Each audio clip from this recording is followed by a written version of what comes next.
Joining me now is the National Association of Wholesaler-Distributors CEO and President, Eric Hoplin. Eric, good to see you. Your reaction to this extension of the contract until January?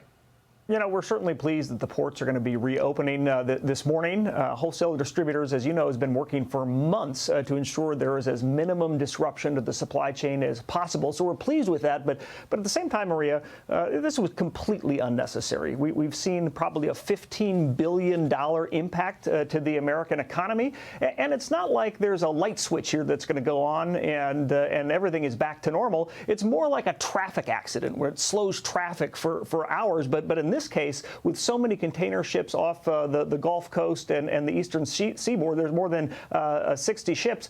This is going to take weeks to clear, weeks to resolve, and there's a whole mess. There's ships that on Tuesday, Wednesday, Thursday were rerouted to the West Coast. You know, they're probably somewhere approaching the Panama Canal now, and that's just going to take things longer. So there still is certainly an impact, but we're pleased to see that we've resolved this at least for the next 3 months. Yeah, I was going to ask you. I mean, obviously plans were put in place to switch some of these routes, given the expectation that they would stay on strike. So how long does it take to get that schedule back in place? And throughout all of this, Eric, I guess the automation conversation is happening, right? So where does the port automation stand in all of this? Because you've said that there's still concerns around that. Plus, you hit on how one union has the ability to hold the economy hostage with regard to that. Explain it.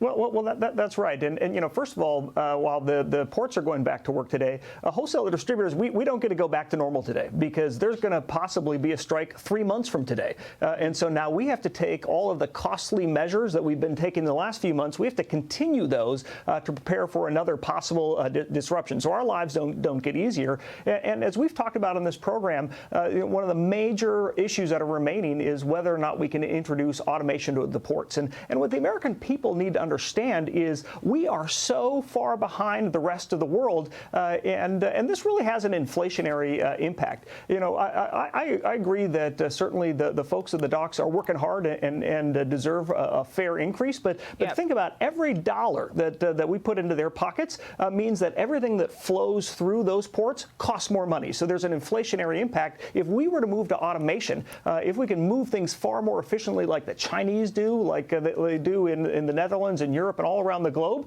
things would cost less. And so there are still big issues here to be resolved. Well, the fight is yet to come, that's for sure, on automation. Eric, great to get your insights. Thank you, sir. Thanks so much, Maria. Good to see you. Eric Hoplin joining us.